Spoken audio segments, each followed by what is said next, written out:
Hi, this is Phil Parlapiano on Game Changers with Vicki Abelson.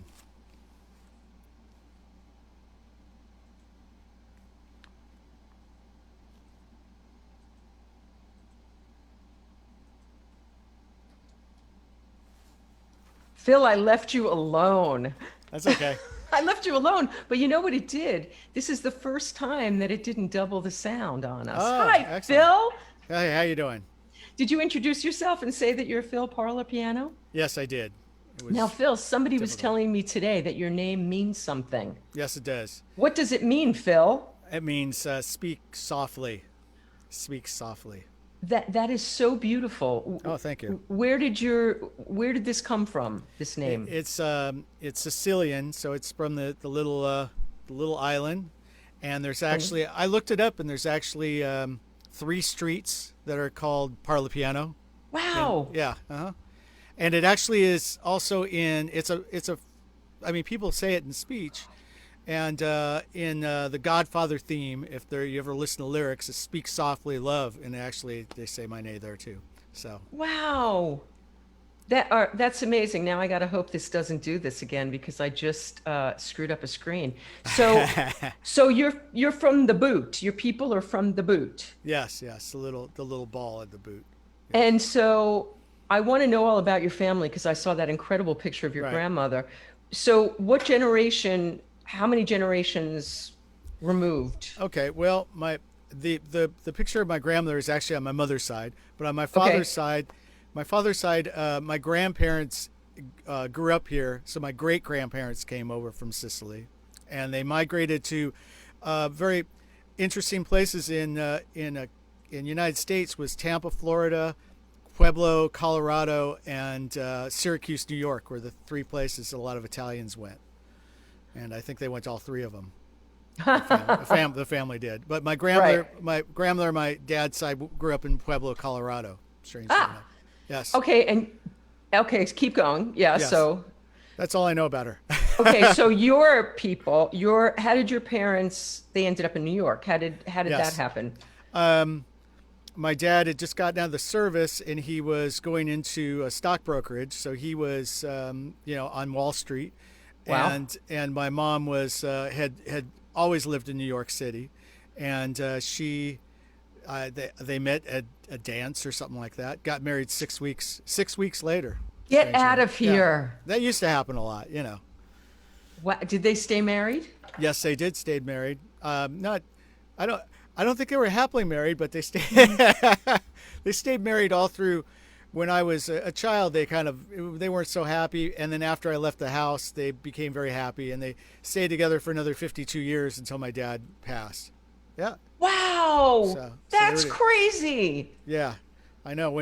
Almost everybody got divorced. It was the 70s, so everybody was divorced crazy at that moment. Not in my world. My parents got good. divorced in the 60s. No, my parents got divorced early, and I was the only kid who had divorced parents. So that was really weird. Yes, it is weird. So they stayed together for all those years. That's absolutely wow. And so I love that you said that they got happy after you left. Yes. Do you they think did. you had something to do with that, Phil? Yeah, I do actually.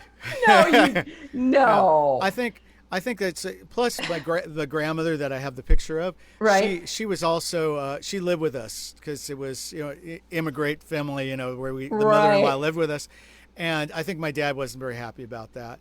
And so about the same time I left, my grandmother got a little too decrepit and had to go to skilled nursing, so she left at the same time. And once she left, boy, they were having parties and they were going on vacations, and they were really happy at that point. So Phil, there's your answer. It had nothing to do with you. Yeah, Come yeah. on, having the mother-in-law, that's hard. a rough gig. Yeah, it is really rough, especially Yeah. especially for a dad. And he did not. My grandmother did not like my dad for whatever reason. I have no idea why, but she did. Well, come on. Of course it was a miserable situation. Come on, that had nothing to do with you. Yeah, I know. Yeah, Oh, okay, so where does the music come from? Where did the music get you? Well, the grandmother, my maternal grandmother, her name was Lupe, and she was living with us from the time we moved into the San Fernando Valley. We grew up in, I say Sherman Oaks, but it was really the Van Nuys side of Sherman Oaks. Uh-huh. So Is that the wrong other side of the tracks? Is that why you don't say it? Yeah, because most people, they think of Sherman Oaks, they think of like south of the Boulevard, really big palatial houses. People are really rich. And it wasn't that. It was on the other side and it was just kind of a normal house, you know. It was a good neighborhood.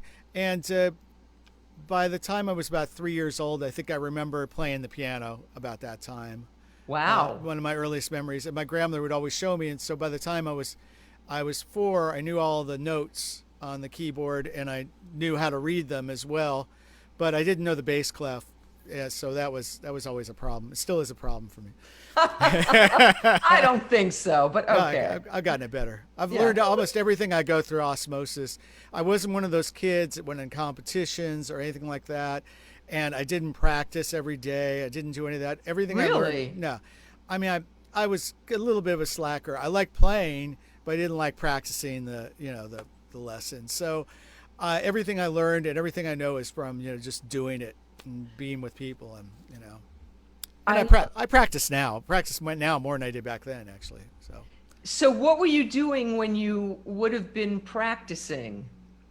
What would I be doing? Oh, just making up little, like playing little melodies on the piano. Just kind of, at that point, I don't think I really knew what notes I was playing. It was more just like designs, which is how a lot of people, just you move that and oh, that sounds good. Oh, that sounds good. Which is how a lot of people play. Mm-hmm. But I did learn how to read when I was 7 years old. I went to the church organist, Mrs. White, Joy White, and she taught me how to play and how to read the bass clef.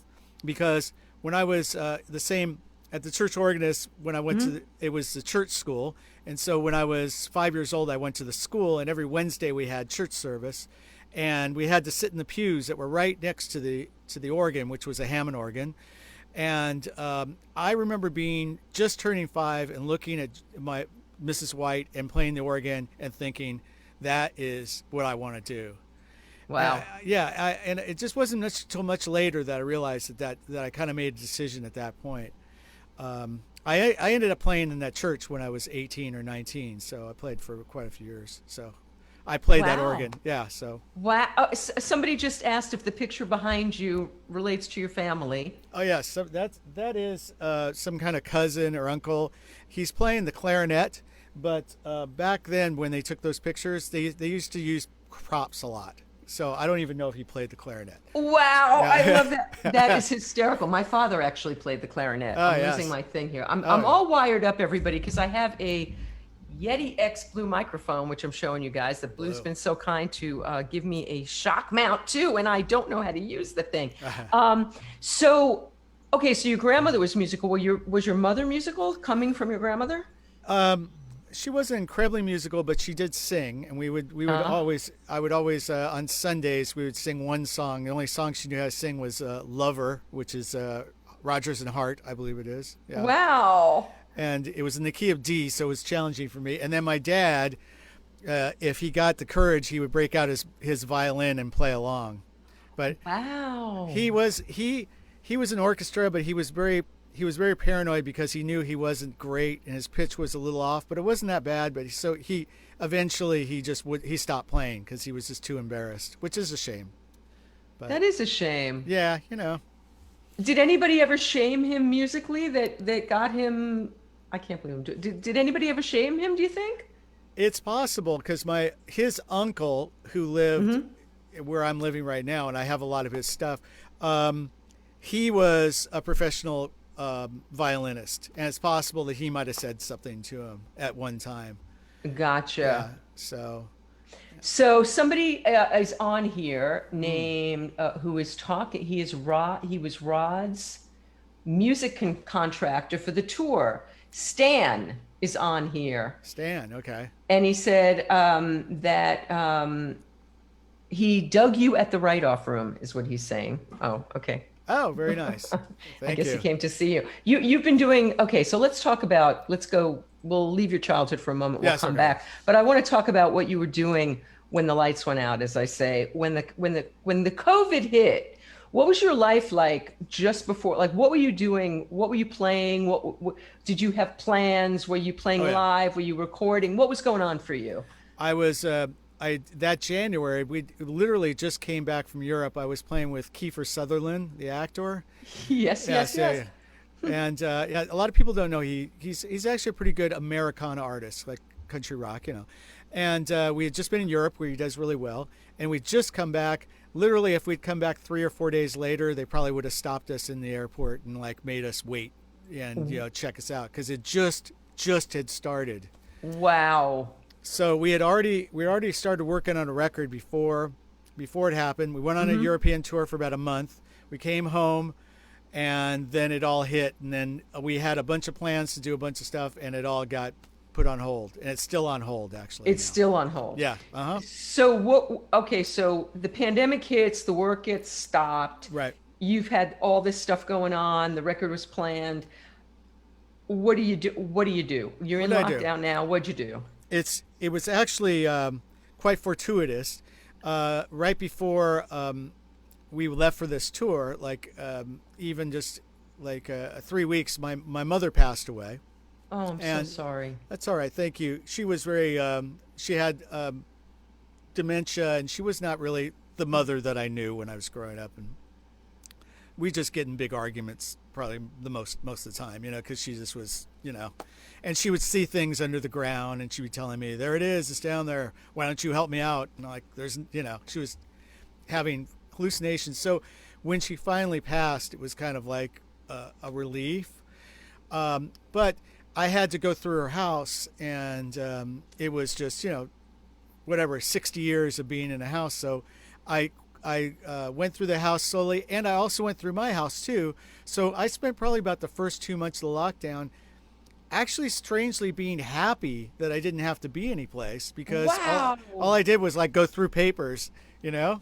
And so it was I can honestly say I'm so blessed. I know that's a horrible overused expression, but I was so blessed because I had worked for a whole year. I had some money, Right. I had some money saved up, you know? Right. And which, if it had happened a year before, that wouldn't have been the case, you know? Right, right. And so I didn't have to worry financially, and I had lots of things to do, and I worked on music. I worked in my studio, and strangely enough, within like about 2 weeks, people started like sending me tracks and go, "Can you do this?" And I would be, you know, I was making money too. So Wow, that's great. and my wife and I both loved the fact that we'd go take a walk and there'd be nobody, nobody out at all. So, you know, and that changed, of course. Then everybody was Right. out, but then, you know, everybody had the mask. It was, you know, I can honestly say that it was obviously a horrible thing for the world. I still maintain, I have this hope that people see this as a reset for society, and that maybe, like, I saw a lot of dads that probably had never spent time with their kids, like Absolutely. being there every day and going out every day at 3 and playing ball with them, you know, and I can't imagine them wanting to go back to work now. I really can't. Well, You know? everybody got Yeah. to work at home. So I think on the one hand, it was crazy making because everyone was in the house and they had to homeschool and do all that stuff. Yes. But at the same time, they got to, yeah, a lot of dads got to, I think the worst part, and I don't want to get political here, but the worst part was that we had someone, you know, in charge that did not give us all confidence. That's all I'm going to say. I did not have confidence. We needed somebody just to go, "You're going to get through this. It's all right." And it was the opposite. And I will never forget. I will never forget that. So that's all I'm going to say. Sorry, don't want to alienate anybody. No. Yeah. The COVID crazies are the people who I started going live 7 days a week in lockdown. You were going through papers. I was just going live. And Yes. that is so great that you got the chance to be so productive, because that's something you probably would not have been able to take the time to do. No, If absolutely you- not. right? You just wouldn't have been able to do it. I wish I would have done something Phil, why didn't you tell me? That was such a good idea. Well, it was good for a while, and then after a while, it was like, okay, I'm going through the 25th box of, like, you know, I was finding things like I had saved phone bills from 1978. You know, you too. Uh-oh. Yes. Yeah, you know, Yes. like, Yes. why am I saving it? We don't even need the phone bills from this year. Yeah, no, I know. Everything is electronic. We don't even, and I have everything. I know. It's insane. Yeah. Craziness. So it's Okay. kind of good. I liked it. So how about musically? Was it a creative time for you? I mean, aside from the work that people were shooting to you, were you creative? Were you writing? Were you creating? I was writing and creating. It's very hard, I did come from old the music business where you made records when somebody said, "Hey, we're going to make a record and we're going to put it out on Arista," and so get Right. together a bunch of songs, we're going to do it. And now, of course, we don't have that, so Right. it's very, very hard for me to be motivated. Most of the songs I wrote a lot of instrumental stuff. Lyrics were always something that were just, especially working with, some of the people I worked with who are amazing lyricists. It's very intimidating to go and write, oh, what am I going to say that's going to be as, as thought provoking as Sam Stone or 6 O'Clock News, right? Yeah, right. I haven't mentioned John yet. Yeah, We're I going know to get it. to John Yeah, Prine. right. But you've written with, okay, so when you've written with John, Yes. who was writing what? Well, I have to say that was a situation that happens a lot in the studio where we were all in the studio and he had some lyrics and me and Howie Epstein and Joe Ramirez were in the studio together and he, we're going through parts like, oh, what should we do here? And I kind of came up with a little chord or one little idea and then Joe would come up with a drum program. Sweet. Or a drum. Yeah. So that's how that happened. And the song, and of course Prime wrote all the lyrics because he's this, master lyricist.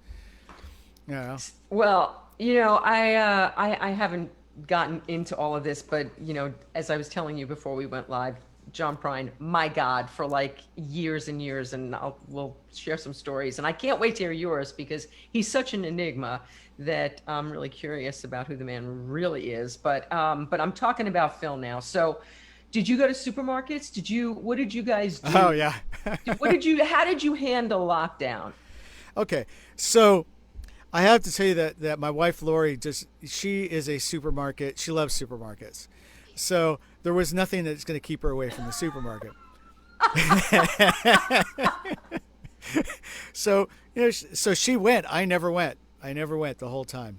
I never didn't went to either. I was scared. Wasn't she scared? Like, she was, but for a while, they're just like, oh, if you call Amazon Prime just the right, and my friend Hank's girlfriend said you got to call at 3 o'clock in the morning and and then you get this whole order together, Yeah. and you put it in at 3, and at 3:01 it go, no, we don't have time for it.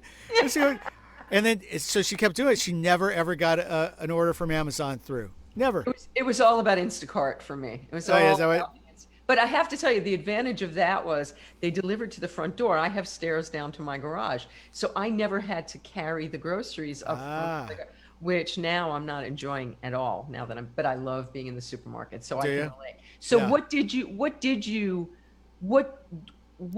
allow you? Oh, so you went for walks. Yes, we went for walks. Lots of walks. Okay. What else? Did you go? We couldn't really go anyplace. Yeah. Couldn't go to restaurants. Always had my coffee at 3 o'clock. We had coffee, coffee and a sweetie, kind of like English style, and except not tea. And then Did you have people? slept Did you a lot. have safe? Right? Did you have safe people that? No, I didn't either. No people. No people. No I didn't have people. any relatives. No one I had to see. So I really didn't see. I'm kind of a phone guy. I love talking on the phone. I'm like old school that way. So I would call my friend. I have a friend who lives back east. We would talk for like 2 hours at a time.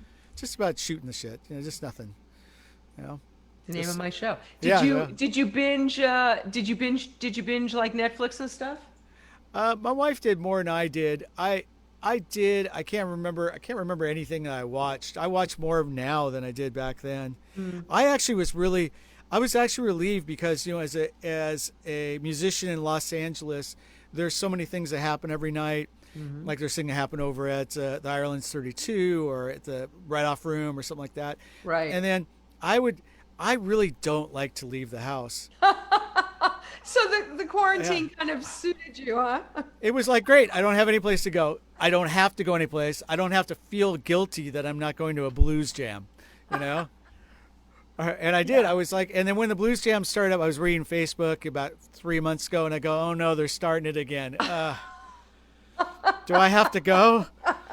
Okay, so how is that happen? So how are you getting back to real life? Like, how have you gone to restaurants? Do you eat outside? Oh yeah. Oh yeah. We always eat outside. I'm still not comfortable going inside.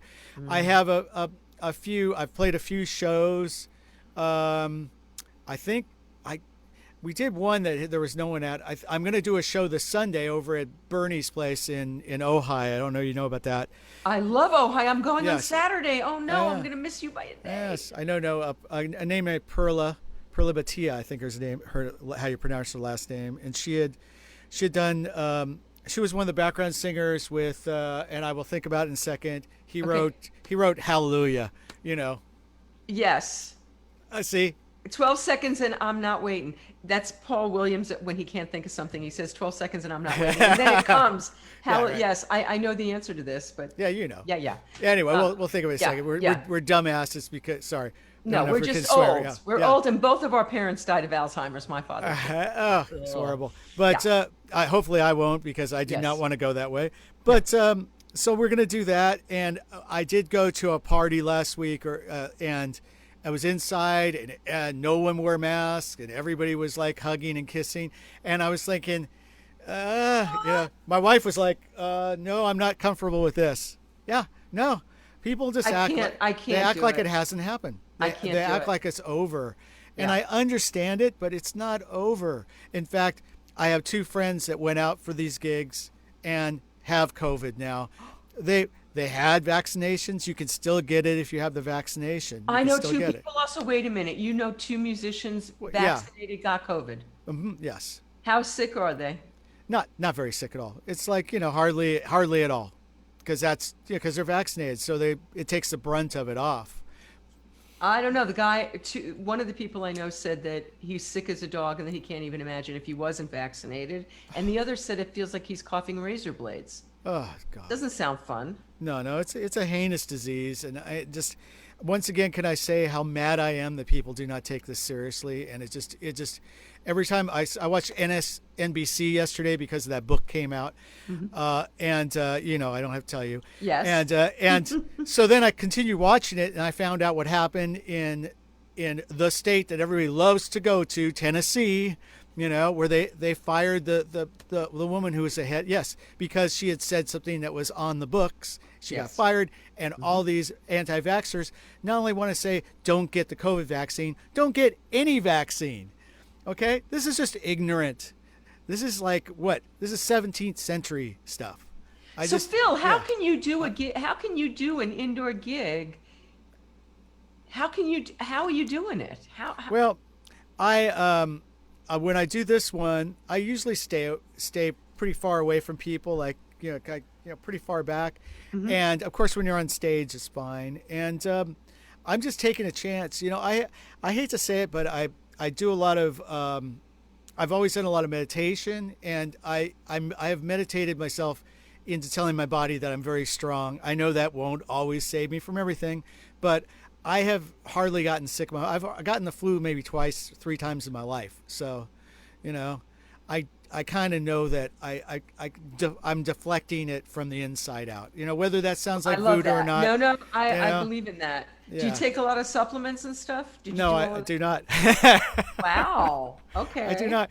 And only because my stomach is like, I don't have a great stomach. That's the one thing that I was unfortunately not given a great stomach. From the time I was very young, I was always having stomach illnesses or stomach sick, just like feeling sick in my stomach. And, never ate pizza. Obviously realized later I was lactose intolerant, Wow. Yeah. So, and then I stopped eating cheese, and all of a sudden I felt 100 times better, things like that. I mean, I grew up a geeky kid. I mean, I was not one of the cool kids. Okay. So let's go back and talk about that kid. So you're growing up in Sherman Oaks, we'll call it.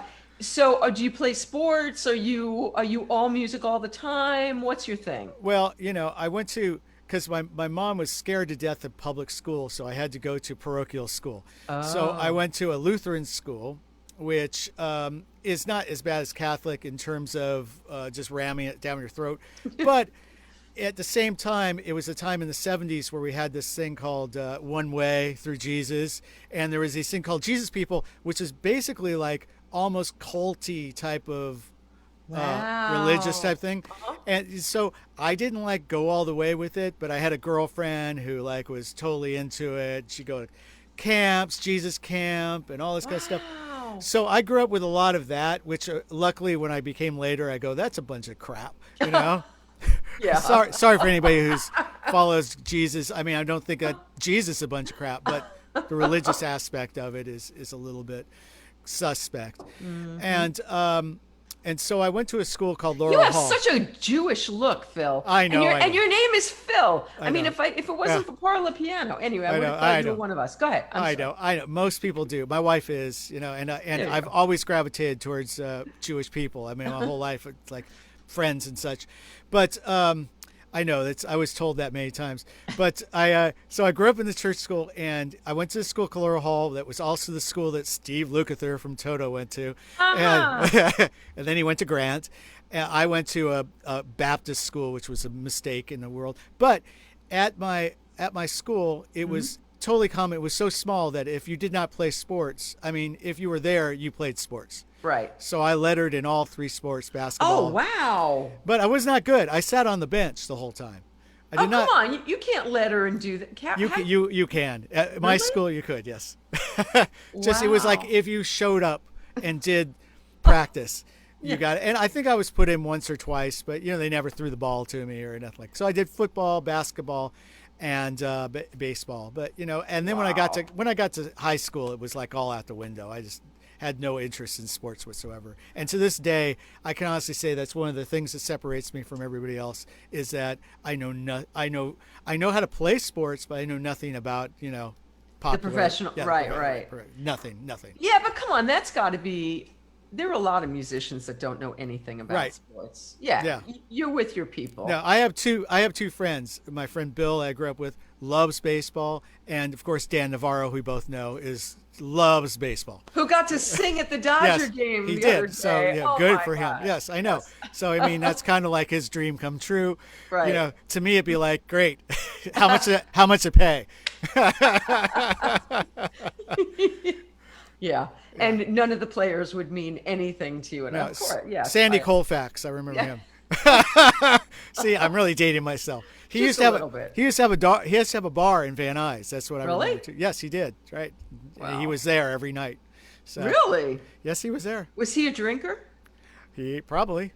I don't know, but at that time, baseball players did not get paid a lot of money. They got paid, you know, a lot at the time. Like in 1970, they probably got paid $60,000 a year. You know, which is a lot at the time, but not you know. So after they were through with their career, they had to come up with something else. So they'd spin their, you know, they'd always had, bar was a really common way that they made money. Actually, there was an athlete named Phil Linz, and I can't even tell you what sport he played. I think he played baseball, and he had the bar next to the place. Yeah, so I get, it was really common, yeah. That makes sense. Okay, so you're playing piano at 4. Yes. How, and your grandmother, where does the accordion get into this? I will tell you that was much later in the game. Oh, so, okay. Yeah, so I played that, and then she also had a guitar, which I still have someplace over there. And she didn't show me the guitar. I kind of picked that up on my own. And that was when I was about 11 years old. Mm-hmm. And keyboards were incredibly expensive, even for back then. To buy an organ or something was really overpriced. You know, you couldn't afford it. So whereas a guitar, electric guitar. So I picked up a guitar so I could play in bands.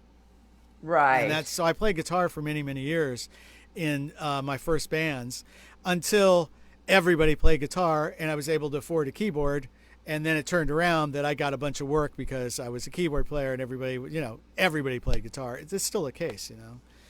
So that's when I started playing the keyboard. And then I went through the whole disco period, having disco Wait, bands. what was your first like band? What was your first band? What was that? What did that look like? Okay, that's good. These are good questions. I never get to tell these.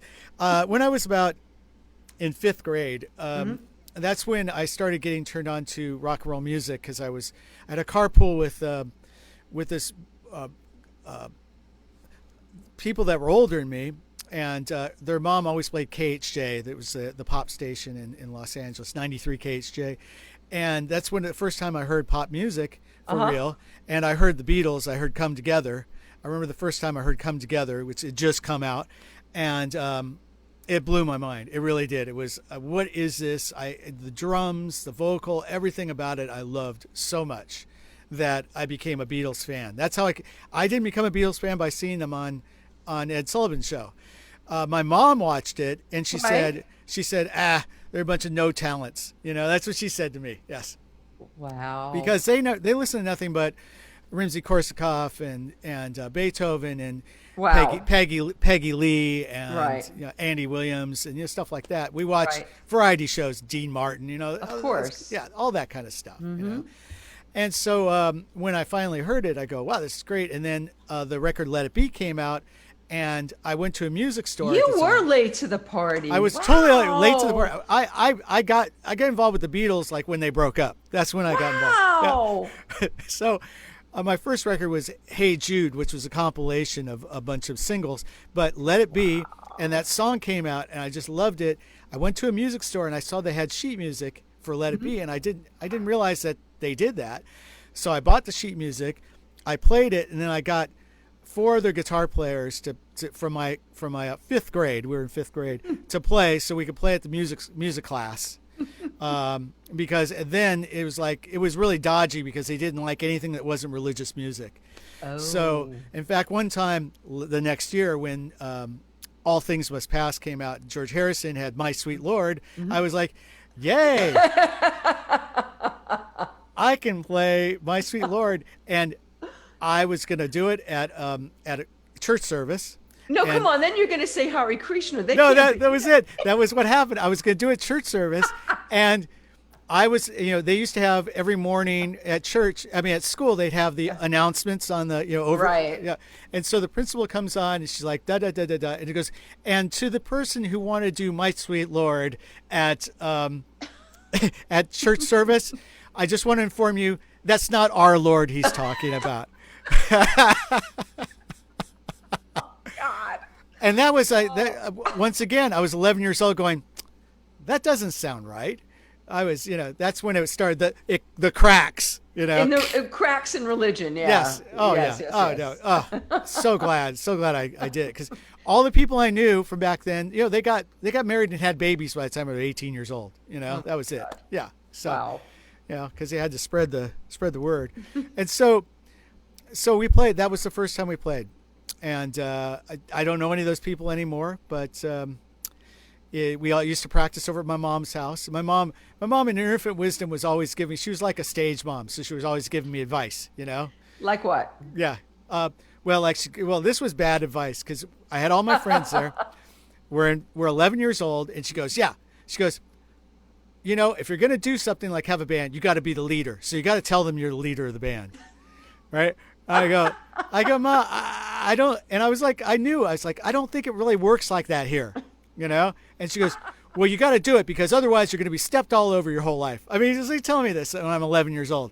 I'm like, okay. So I go and I say, "Well, I've decided I'm leader of the band." They're all like, "Yeah, Philip, don't you tell us what to do?" And they all ran out the door. They literally ran out the door, and I had to chase them down the street. I go, "No, don't go away."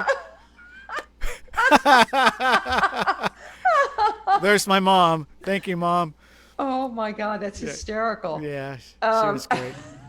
It's actually not terrible advice to be the leader of the band, but But when you're 11, it's like, how do you arrange that? There's only one way to do it when you're this, like, own all the equipment and own the van and own the PA. But is that how it works? Okay. Yeah. If you do that, I mean, we had people, they would go, "Okay, I'm the leader of the band because I own all the gear." All right. And nobody can argue with that. Nobody can argue. Or you truly are the most advanced musically, but usually that implies you're going to surround yourself with a bunch of people that are no good, which is one thing. Yeah, I know, right? Which is one thing my mom did tell me, which is an old adage in the music business, is always surround yourself with people that are better than you, or as good, so that you can advance. Absolutely. Right? Well, I'm glad she taught you. That was a good lesson she gave you. Yes, it was. Okay, so from 11, so so you're playing in bands through high school and stuff? Yeah. We were my partner and I that met my musical partner when I was 12, and we were playing. We did original music, and then we were listening to Chicago, and we loved Chicago, so we got a brass band together. We had a trumpet and trombone, and we're doing these really complicated songs. What kind of original music are you writing when you're 12 years old? Oh, stuff about it's stuff about girl that you like that wouldn't give you the time of day. Mary Bones, I think her name was. I don't remember all these names. Kendall Herrera was the first girl I gave her a little bracelet, and she gave it back to me saying, "I can't accept this." And I was like, "Yeah, I know." Oh, that's awful. Yeah, I know. So were they rock and roll songs? What were they? Yeah, they were rock and roll songs mixed with, I mean, we love the Beatles, so they were kind of Beatle-y, but, kind of like ballady Beatle. I never really, that was one thing I never did, was I never, unfortunately, was involved in music that was very popular, ever, even from the time except for the Beatles, all the other music I liked was kind of underground. Such as? Oh, well, like Chicago, actually, besides having the hits, I liked all the B-sides. B-sides, right. Yeah. And other brass bands, I liked the B-sides because we were brass bands. And then we got into, because we lived in Los Angeles, and with the influence of Toto, we got into this thing which was called progressive jazz or jazz rock, or like Chick Corea and the Yellow Jackets, and these things that I defy you to find women that like that music. Well, I'm a woman, and I have to tell you, I don't. Yeah, of course you don't. I don't. I never have. Because it's music for people, unless they're musos, they're other musicians, and even women musicians don't even like that. It's only for guys that like music. It's like Yes and Genesis and all the prog rock bands. It's the same thing. It's for guys. No, I love Yes. Okay, Yes did do a few different crossovers. So okay, but but a lot of those other, what they called prog rock, which I love too. I did all that, and I tried to play that music, but it was very advanced, and I was more of a feel player. I wasn't one of those technical guys. I still wasn't. But you wanted to talk about the accordion, so I'll have to move up to much later. Oh, do you have? Hang on, it's saying that something's going on with the video, so I'm trying to see if that's so. It's saying that this video is ended, which it has not. No, we are still live. Facebook is totally just fucking with me. We're still live. Okay, good. They're messing with me. So I never heard that term, prog, yeah. Progressive rock, yeah. That was all those bands. There were a lot of European, like Genesis was one of the big ones. I love them also. Yeah. Yes. Was Emerson, Lake and Palmer considered that? I loved that. You love that? Okay. Well, yes. I should have gone out with you back then. But I didn't I didn't like the jazzy guy. I didn't like Chick Corea and all that progressive jazz. I could not do that. Well, there's a reason. It doesn't hold up well in retrospect. Some of it is kind of cool just in terms of tactical prowess. Right. But it's not really like emotional. There's no melody. There's no very little. It's for musicians, and there's some. And if you take Chick Corea, maybe there's about a handful of songs that are actually really good. And same thing with Herbie Hancock. All those people that came out of the. I like Herbie Hancock. Yeah, of course, yeah. Herbie's like he's more than a jazz guy. He's an overall artist. Yes. And all those people that came out of the birth of cool jazz, Miles Davis, John Coltrane, all the people that came out of that were really great jazz musicians. But then it kind of morphed into this other thing that was, neither jazz or rock. It was just, mock or whatever. It was just mock. The other thing I wanted to ask you about, and we're not up to this yet, but I'm really curious, is this whole thing about Americana. When I was a child of the 60s and 70s, and it was called folk music Yes, or yes, folk rock. folk What is rock. this? Where did this Americana come from? I think it was an expression to not call it folk rock, because folk rock, well, folk rock was implied the Byrds, right? You know, the Byrds and John Prine. John Prine, Bob Dylan, all those type of things. And when Americana was coined, which was probably around the same time I had my record deal, which was about 1989, and it was just starting out, it was that old music done on acoustic instruments with melodies and songs, but it wasn't 60s music. You know, it wasn't music of the 60s. So you could put a new tag on it. I wasn't just doing, you know, old Pete Seeger songs. Right. Know? Right. As a matter of fact, I listened to a bunch of your music, and it does have that feeling of that time. Right. Yes. But it's contemporary of that time. Yes. And So and to tell you the truth, I know nothing about country music.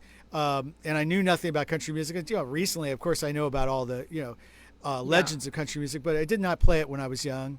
The but only I don't thing, get, folk and country are different, though. I know, right? But sometimes I get them confused. They do.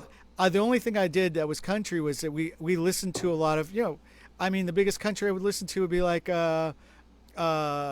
Behind Closed Doors by Charlie Rich or something like that. And that's how, even when I was playing the piano, I noticed that this guy's name was Pig Robbins, the piano player, and he used to go din din, this little trill thing on the piano, or and that was countryism, and so I would use it in everything. I go, oh, you're very country. The other thing I knew about country was Elton John. Everything I know about. Yeah. Listen to old Elton John. He's playing country piano. Stop. The first 4 records, he was really into Americana. Honky tonk. Actually, Yes. honky tonk. Yeah.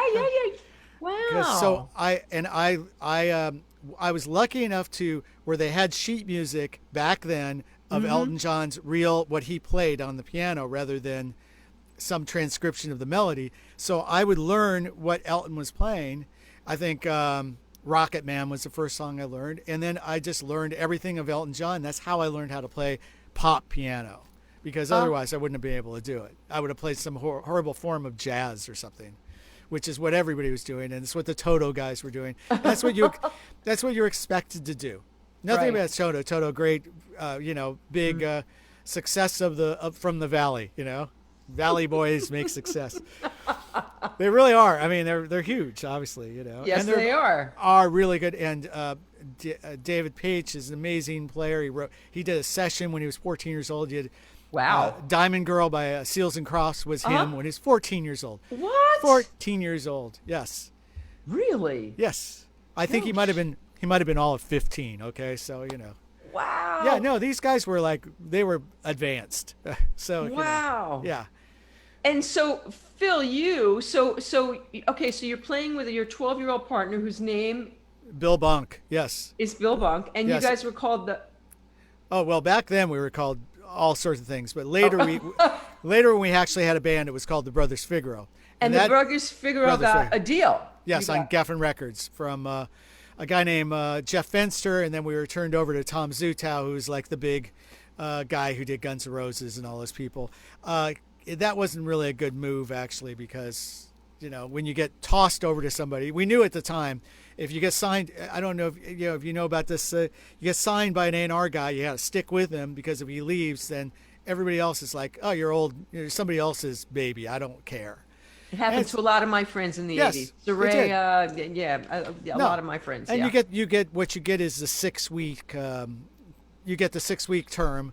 If nothing happens within 6 weeks of your record coming out, you're pretty much out of there. You're like you're over. And we did the same thing. We made a fantastic, great record. We had Van Dyke Parks did string arrangements on it. We had David Lindley, who was our dream. He played all the weird instruments. He played violin. I mean, when we were growing up, David Lindley was like the god, you know. Wow. And because we love Crosby, Stills, Nash, you know. Right. And we had everybody. We had a big producer. We had a big mixer. I mean, everybody was on it. It was supposed to do really well. And it was we went, and I'll tell you a story about going into a record company. On the day our record came out, the president of the record label, who'll name nameless, but we went to his office. He goes, "Hey, let me take you in office." And he goes, you know, he goes, your record came out today. That's a really good day for you. He goes, you know, you have a lot of fans, this label here. A lot of fans. He goes, me? I don't get it. And he goes, and then he looks at me, he goes, you look like my rabbi. Oh my God. Oh, on the day your record comes out, that's just like nasty. That's just nasty. It was basically saying, we're going to do nothing, so don't expect anything. Yeah. So they didn't do anything with, they didn't do anything. No. And we, you know, of course it had been like 5 years later when the internet came out, we would have been able to pick it up because we had lots of fans. We still have fans telling us it's the best record they ever heard, you know, like 30 years later. And if we had been able to take that, we would have been able to tour the whole country, kind of like Eric and Dan did, tour the whole country and have a career. But it worked out pretty well because soon after we did the record, I met Howie Epstein, and Howie got me involved with JOHN PRINE, which I'm sure you want to talk about. Okay, John. we're going to talk about John in a minute because I know that you first played with Joan Baez. Is that correct? Yeah, when I was very young. Yes. So how did that happen? Okay, well, one of the bands I was in, not with my friend Bill, not my partner Bill, I was in a prog rock band that also, like, we love Queen. We had this manager, and her name was Maria, and she lived in this apartment building, and the band had broken up many like a year before. And she calls me up and she goes, Phil, she goes, there's a woman in here who says she's the manager for Joan Baez and they just lost their keyboard player. Do you want to go on tour? It leaves in 4 days. Whoa. Right. And I was just a little kid. And how old were you? I was, little kid mean I was 20. I was 22. Okay. That's young. No, that's I had never done anything like that. I don't even think I left home ever, you know. I still live with my mom, you know, and my mom and my dad. So I was like, no, I can't do it. And then my girlfriend's like, you got to call this person, you know. And I go, okay. So were you a fan of Joan Baez at this point? You know, all I knew was that one song on Woodstock, you know, Joe Hill or Joe. John Hill, Joe Hill. Yeah, the one about the guy in jail that anyway. And I knew that she was, you know, she was a big activist, and that she knew Bob Dylan. Yes. And that's all I knew. And then she had that voice. Were you a Bob Dylan fan? No, not even. I was not a folk fan. I was rock and roll, and you know, like I said, at that point, I loved Emerson, Lake and Palmer. So did I. Yeah. Yeah. And I listened to pop music because I had to, because I was, you know, playing weddings. That's what we did. We played weddings. Right. And so I had to, and so they said, okay, will you meet with Joan? And I go, great. And so she's having a rehearsal at SIR. And so I go, wait, I got to interrupt you and ask you one more question. What? Okay, didn't you think Joan's voice was really weird? I'm sorry, but I always thought her voice was really weird. Yes. Did you not think her voice was really weird? Well, no, I did. And it's strange because I found a bunch of cassette tapes just the other day of us rehearsing. And she has a brilliant voice. If you get over the fact that you think it's weird and you just look at it as a voice, she's really super, super good. Always in tune, beautiful tone, you know, great expression, you know. And Diamonds and Rust is a great tune. So, you know, she wrote that. So I have nothing but admiration for Joan. She so I went to the rehearsal and I went late. I said, well, I'm going to be there, but I have to come after my wedding because I wasn't going to cancel my wedding. And she told me later, she goes, that was almost like, you know, you almost just didn't even get the audition because why didn't you cancel it for me? And I'm like, well, because I don't do that because that's not the way I do things. I stick to my, you know, my commitments, and I always. That's very admirable. Well, it's hard sometimes, but you know, it's what I did. So luckily, she gave me the chance. I went in there. It was like, okay, you're fine because we're leaving in 3 days. You'll do. You know, I mean, I don't think if it had been before that, if they'd had 3 weeks, they might have picked somebody else because I was so green. I was like a little kid. I was like, oh, yeah. Wow. And you know, and then getting on a plane and just it was magic, you know. Wow. And being with Joan. Yeah. And so how long did you travel with Joan? I traveled with her only about 2 or 3 months, and then we got back together and we did a few more engagements, and then the musical director quit. And so she made me musical director. So I was, 22 and musical director, and I talked to some friends of mine. They said, "Well, if you're musical director, you better get more money." And I go, "Yeah, you're right." And and so So I went to the Sounds manager. like some of your mother's advice. I know, but it is decent advice yeah. because I was in charge of a lot of things. So I asked for $50 more a week, and that was it. The manager said, "You don't realize how great of an opportunity this is. You'll never get an opportunity like this. You don't know who you are, who you're talking with." And we did one last gig, and then that was it. So I go, okay, welcome to the music business. Oh, yeah. That's, yeah. And Go ahead. I'm sorry. Well, that scared me for a long time. I had to say I had a lot of shock from that for many, many years afterwards. To this point. I have trouble asking for a raise. Like, you don't have to give it to me, but it's hard to stand up for ourselves. It is. The people that do it easily, I'm always leery of. So after Joan, who else did you play with along the way before you got your own deal? Nobody. That was crazy. It was like 6 years of nothing, and I thought, oh, I really blew it. And then I remember seeing Joan on Live Aid, and I'm thinking, I would have been there. I'm an idiot. Why did I ask for $50? And so it was a really, really low point in my career because I was literally playing weddings and parties, and and then I had my mom who was like in one ear going, "So you're going to be in a wedding band the rest of your life? That's great." Yeah, she was always doing that. I mean, I love my mom. But she was always, that was her advice. Like, you got to go for go for it. And I go, Mom, I'm not like you, Right? And I wasn't. I didn't have her personality like that, because she would have just gone for it. But, whatever. I did it the way I did it. I met a lot of people. I met enough people. I got to the point where I started working with a guy named Tim Scott, who now lives in Norway. He had a few records on Geffen. He was the first guy that I'd ever played who had ever had a record, and this was like 4 years after the Joan thing, besides Joan. Right. And I'd done like little things here and there, but mostly play weddings. And so I started working with him, and he goes, well, I have this one song, and he had a record that was produced by Mitchell Froom, and he had one song that David Hilgado from Los Lobos had played the accordion on. And so he goes, I got an accordion. Will you play the accordion on it? Will you learn how to play the accordion for my song? Here we go. The accordion story is coming. That's it. So I played the accordion, and I played Wait. So what do you mean you played the accordion? You can't just pick up an accordion and play an accordion. I played it for a few days. I practiced the song, and then we played some shows. Wait. Let's go back to the accordion for a minute. Okay, yes. So I'm in awe. There aren't a lot of people that play the accordion. Well, in all fairness, it was like a little accordion. I still play the little ones. It only had, there was a few buttons, but it was mostly just the right side, which is the same. It's a keyboard accordion, so it has the same keyboard as a piano. Right. So, and then you just had to learn how to breathe, which, Well, it's like singing. So I sang. So, I kind of like, okay, you want to phrase it.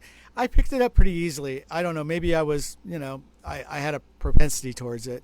Whatever it was, I was able to play it. And from the first day, we played a show, and Marvin Etzioni, who was a big Americana guy, who was in another band called with Maria McKee, Lone Justice, and he heard me play, and he goes, oh man, this is great. You want to play with my band?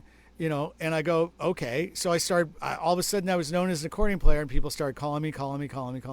And then it led up to, I did my record deal. I was playing. And then after I did my record deal, my manager had known, Vicki, was it Vicki? Whoever's the drummer, the bass player in the Go-Go's. Okay. He managed her, Hamilton. No, not Hamilton. That's somebody else. Vicki Valentine, I think her name was, yes. And she was friends with Carlene Carter, who from the Carter family, Carlene Carter. And her boyfriend was Howie Epstein. And she needed accordion on one song. And so he called me, and I went down there, and Howie and I just got along.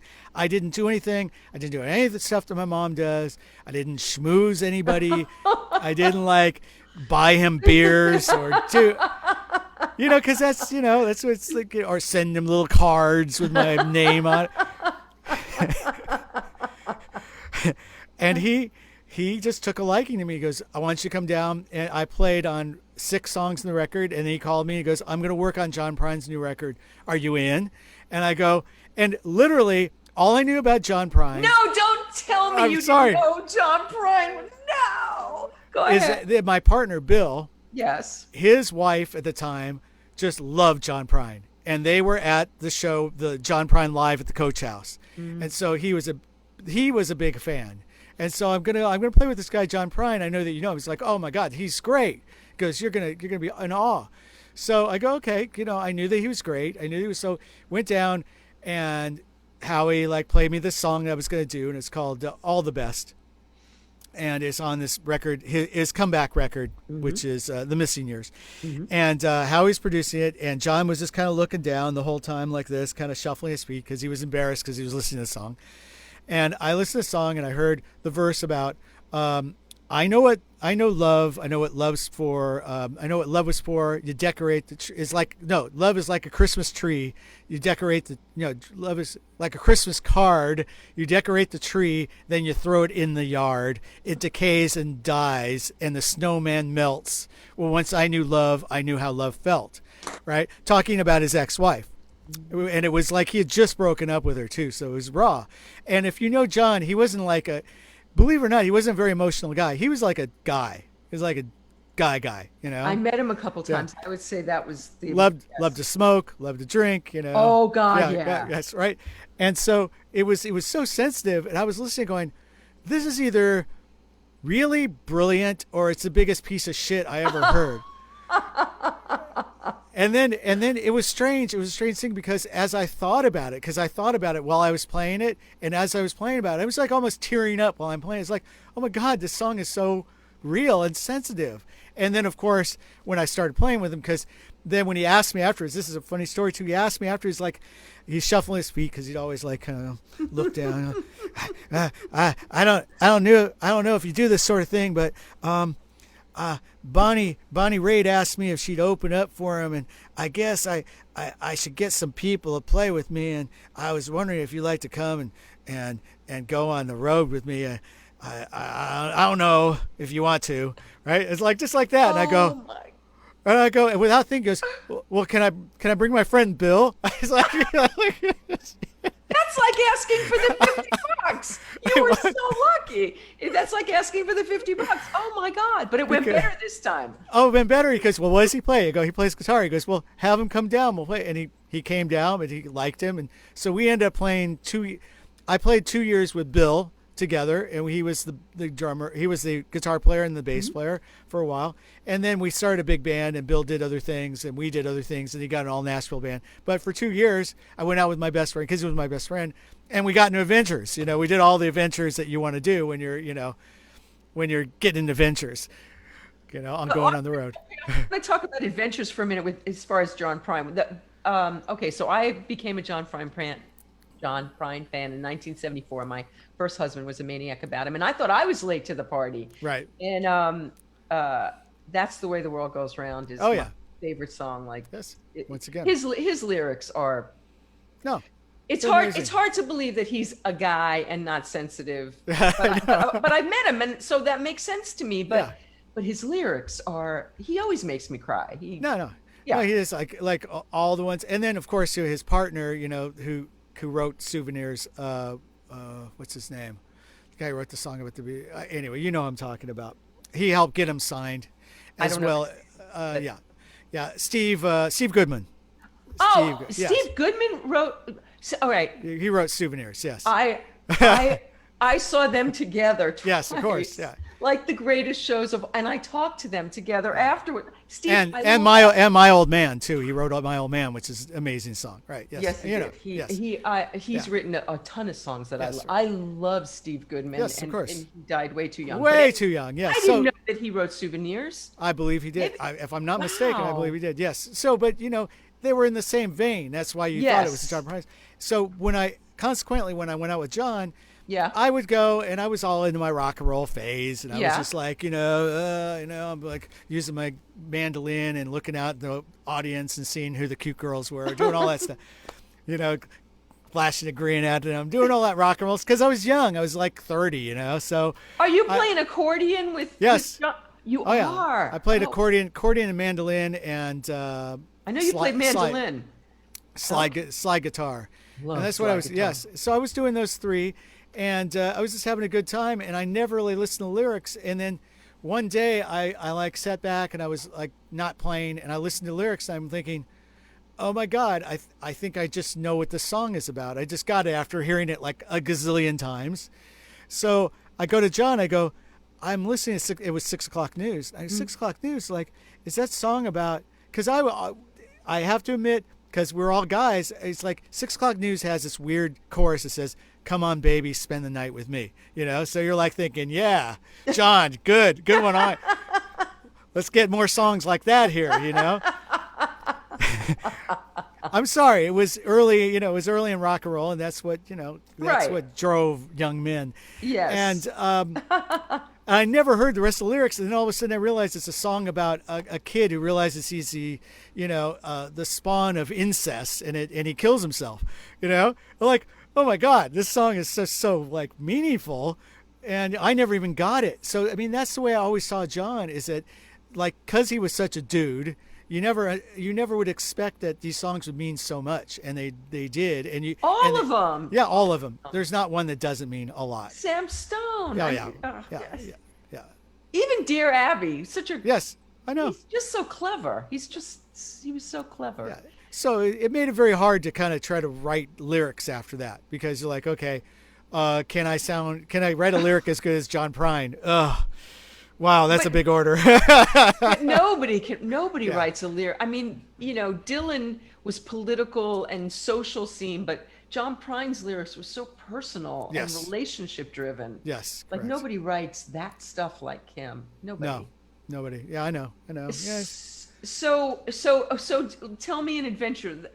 So the first time I met him, he and Steve Goodman were outside of Carnegie Hall after their concert, and my husband and I were groupies, and we waited at the stage door, and they talked to us for a half hour in the street, schlepping their guitars, and they were so nice.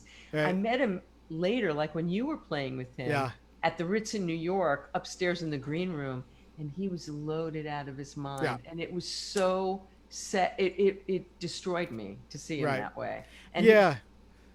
So I've heard a lot of people tell me the same story, and then of course after he had a bout with cancer and he slowed down quite a bit. He stopped smoking, obviously, and he stopped drinking as much. But he was definitely a bad boy. It came from the, he was like Waylon Jennings. So That's did what- you ever get in trouble on the road with John? Did you guys ever come on, give us a story. Oh, I can't tell any of these stories. Oh, come on. No, okay. There was a time that we were having a party, and I never tell this story, and I'll probably get in trouble for this, but we're having a party in the room after the show, and there were some girls who came, and there was his road manager, and I like to call it the night the girl died in our hotel room, Mm-hmm. and she didn't die, but she didn't look so good. And I don't know if she had been taking drugs or whatever. I really didn't see anything going on. She might have shown up loaded, but her girlfriend comes out of the bathroom going, she's screaming. It's like, she's dead. My girlfriend's dead. And I remember seeing the horror on John's face, like, no, right? It's so, Oh my God. I don't know. It's a good adventure. So anyway, his road manager went in there, and he was so great. He goes, she's like all screaming, hysterical, and she goes, you got to get out of here. And he went over to the girl, and he's like slapping her face. He goes, come on, honey, get up. And like finally, she got like, oh, what happened? And she was fine. She was fine. Wow. She goes, you guys got any more beer? God. Oh my God. Wow. Yeah. So was he somebody that would sit and shoot the shit? John, Oh yeah. Or, Oh yeah. He would shoot the shit with us, but a lot of times he was kind of from. I like to mention Navarro all the time. That basically, if you were his fan and you hung out long enough, you would end up being his friend. Yeah. So everywhere we went, he had friends. Excuse me, and they were fans. Just ended up like he got to like them because like they're cool, and they would go to dinner, and then they would go to the show, and then and they'd hang out and talk. Great. Oh yeah, he had thousands of friends. He loved people. He was a man of many words, but when he spoke, like Bill always said, he goes, sometimes me and Bill, because we're like, we would always like, blah, blah, blah, blah, blah, blah, and John would just kind of go, and then we'd be saying all this stuff, and then he would say nothing for an hour, and then he would say something, and it would just be the funniest thing ever, like, oh my God. And we're like, why can't we be like that? So. Wow. So by the time you were playing with John, Steve was already gone, right? Oh yeah, way gone. Yes. Had passed. Yeah. And so you were with John for a long time. Yeah, from 91 to like almost 2000. Mm-hmm. Wow. And so what ended that relationship? Well, he'd had a band from Nashville and Indiana, which were a little closer, and at that time, he wasn't working a whole lot, and I was still at a point in my musical career where I was needing to, like, get a full-time job that I could really, whatever, work enough to make enough for a living. Sure. I mean, I don't know if you know about the music business, but a lot of people think it pays a lot of money, but it really does not. You're just like a worker, just like everybody else. Right. And you're lucky if you can make more than the average person doing a job makes, and most of the time you make less than that. Right. So it's always a struggle. It's why a lot of musicians are like living with their girlfriends or, living out with their parents. Yeah. So I was at a point in my career, and I was getting a lot of calls from, different people. I got a call from Dave Koz. He wanted me to play with him. And so I took time off of John's thing to do that. And John was not happy, understandably so. He wanted somebody who was going to, dedicate themselves to him. And I unfortunately, at that point, I'd been doing it for 9 years, and we really seriously did not work enough weeks out of the year for me to be able to say, I'm just going to do that. Whereas the other guys did, because to tell you the truth, they lived in Nashville and they lived in Indiana, where, it's like costs 1/10 the price it did in Los Angeles to live. Right. So, I had a nut that I had to fill, and Right. So I was, known as, Hollywood Phil for a while, or LA Phil. Oh, LA Phil. Didn't you get your name, Mr. Squeezebox? Tell us how you got that name. Oh yeah, that was a Firma Prine thing. When I used to come in, actually the guy who coined it was a guy named Joe Ramirza, who was the engineer, and he was the drummer on those tracks. And he would always go, Mr. Squeeze. And then, and Prine loved that. And so when he wrote this song called The Sins of Mephisto, he wrote into it, listening to the music of Mr. Squeeze. And he was talking about me. So it was like, nice. So I felt like, I've arrived. That's very cool. When you get a nickname from John Prine, that's a pretty cool thing. I think so. I just thought of my favorite Steve Goodman song. It's called "I'm Attracted to You." It's this beautiful little ditty. Didn't get famous. It's a B-side. I like all their B tracks. Both of those guys. Yeah. They had great B-sides. So okay, so you did this all with John Prine. Then you need to make a living. So what happens from there? Well, at that point, I did work a little bit with Dave Koz, and a lot of people think that was really a weird spin. But in reality, the thing is that we had competing wedding bands when I was growing up. So he was in a wedding band, and it was like whoever got the wedding, it was either his band, which was called Sound Advice, or us, we were called Onyx, and so he either got the band, or he got the wedding, or we got the wedding. So that's hysterical. Then he got his career as being a smooth jazz saxophonist, and he was doing very well. I played with, quite a few big people in that realm. I had no interest in going into that field whatsoever. And so, but then he got to a crossroads, and he said, I want to try something new. I've heard about this Americana music. This is no lie. And he goes, and I want to see if I can get the saxophone to sound good in Americana. So he did this record, and he had Greg Lease play on it, and he had Jim Cox play on it, and all these Americana guys. I can't remember who the drummer was.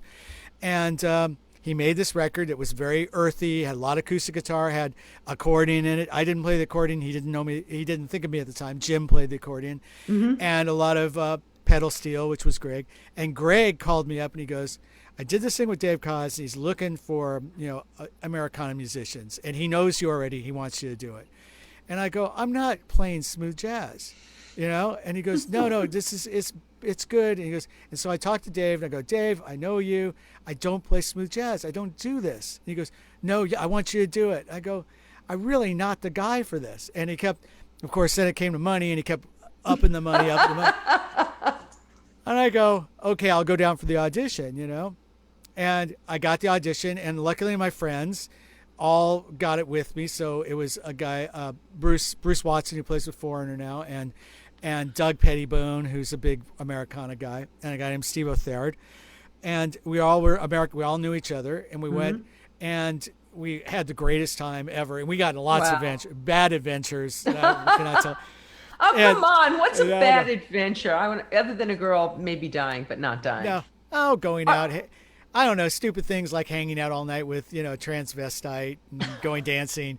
I mean, stuff like that. And then fun. Coming in at 7 o'clock in the morning while Dave is leaving to go to an interview. And he gave us the dirty look. It's like, you guys just got in? And then we had to have a talking to in the back of the bus about our drinking problem, And at that point I said, you wanted a rock and roll band. This is rock and roll. Excellent. But when I got together with Dave, I said, I'm not playing any bell sounds, because that was really big. And I'm not playing any syncopations. I'm going to just play on the beat. You guys do the syncopations. I'm going to play on the other beats. And he goes, okay. So I did that, and I got with a great band called Grantley Buffalo, which was an amazing pop Americana band. We played worldwide, played a lot of great shows in Australia. It was the closest thing to having my own band where I they were like Pink Floyd. I don't know if you ever heard them. Really good sound. And Grant is an amazing songwriter, amazing lyricist. Still does records. He lives out in Nashville now.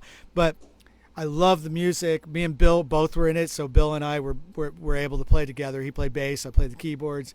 We had such a fun time. It was rock and roll. That was our last little jaunt at rock and roll. And then after that, played with a few things, Sean Mullins, and then that was all about. By the year 2001, then the music business started changing, drastically. Mm-hmm. So there was a lot of years of, kind of doing other things. Making it, but I still always play music. I was always doing sessions, but never did you have out. to do job? Did you have to do a job? The only job I did was I worked part-time at a place called Taxi, and I don't know if you know what Taxi is, but it's a music referral company, and basically that amateur songwriters would send in songs for the hope that they would send along to a publisher that's looking for maybe a song for Kenny Rogers or for mostly country music. And so I had to learn a lot about modern country, which is what you did. Strangely, and what you had to do was when people sent in these songs, and they were amateur songs, and some were really super bad, and you had to listen to them, and then you had to write something constructive criticism about the song. Yeah, so that's what I did. And in the words of the woman who did it before, like I was there maybe one day she was there, was this girl named, a singer that you might have heard, Katy Perry, who did it for a while. And she was just getting a record deal, and she was all done up. And she later said that she worked for the company. She didn't say the company. She goes, it was soul crushing because you had to, because these people were really thinking they had a chance. Yeah. And I think that was the best description of what I did. So I did that for many years with a few friends of mine, almost everybody in the Americana community. And we'd all look at each other with this look like, oh my God. What I always said, you think, where did I go wrong in my life? What decision did I make to leave me to here? Oh God. And then luckily I just stuck. I just kept to my guns, and I read. I got really into meditation. I read a few good books, The Power of Now, The Law of Attraction. I had already read Creative Visualization. I know some people think this is voodoo. I've read all those books. Okay, yes. I believe in all that stuff. I really do. Whether you can do it all the time, it's hard. You can't. But if you could just focus for a moment, and what it doesn't mean, it's like a lot of people go, like you're just going to think yourself into success. And I go, there was another book called Think Yourself Rich, which is a book written in the 20s. That one I didn't read, yeah. And that was a book from the 20s. And it was all about setting your mind up for success. Right. And people think it's like, you're just going to think about it and then you're going to be successful. And I go, no, you set yourself up. And then all of a sudden, ideas come to you. And so the idea was like, I don't have a lot to do, so I'm just going to really practice the piano. I'm going to really practice the accordion. I'm going to get rid of all those parts that I wasn't happy with in my playing. I was going to work on writing. We're going to work on always thinking positive. And out of the blue, I got a call from Kiefer Sutherland, who called me himself. Well, actually, his manager called me, and then he called me himself. He's a great guy, by the way. He always does. He talks to you personally. He doesn't have some manager call you. His person, yeah. Yeah, no, he always tells you exactly what's going on, and he's always been straight shooter. It's really super amazing. And is he talented in music? I think that he has. First of all, he has a really good voice that he's working on to develop, but he has a good initial voice, kind of almost a Chris Christopherson, real gruff type of, like storyteller voice. His songs as well are very intuitive. I think he is, and he always gets the right people around him to make it sound good. I think he's very good. People that go singers, songwriters, or actors who want to be musicians, and there are a lot of them, and I kind of go whatever. But I think he's a real deal, and he really works at it. He's really dedicated to it. That's so great. He was like a bad boy back in the day. Has he cleaned up his act? Is he a different guy now? He is. I can honestly say he's one of the hardest working people I know. Wow. Just in terms of music and in terms of acting. He is. He's unfortunately, I think for some people he's so hardworking that he's got that thing where he expects everybody else to be up to his level. And sometimes that looks, doesn't look so good on the other side. But I know where it comes from. It comes from like, he's had his crosses to bear. He's had his, whatever problems he's had to get over. So he figures, if I could do it, you can do it too. Which is, I have nothing but, respect for him. When he goes for a movie, it's like he's a good actor too. I've watched. He's a wonderful actor. So he's not like a hack actor. I'm not going to name the ones, but you know who they are. And there's a lot of them. He's a real deal. It's really funny that you're talking about him. So my good friend James Morrison, who was on the show last week, played Bill Buchanan on 24, who was Kiefer's boss. Okay, yes. He played the head of the CTU. And I'll see him in Ojai on Saturday, as a matter of fact. I should hook you up, because Kiefer and everything is very. Right? Everything. Yeah, and then actually, when we were going to Largo all the time, Mary Lynn Rapid. I don't know how to say her last name, anyway, but I know she was the one on the telephone. Yeah, yes. In 24. I knew her very well too. Or something. Yeah. I knew her very well. I knew her as she's a comedian. So I saw her in the show. It's like, this is not funny. What's going on?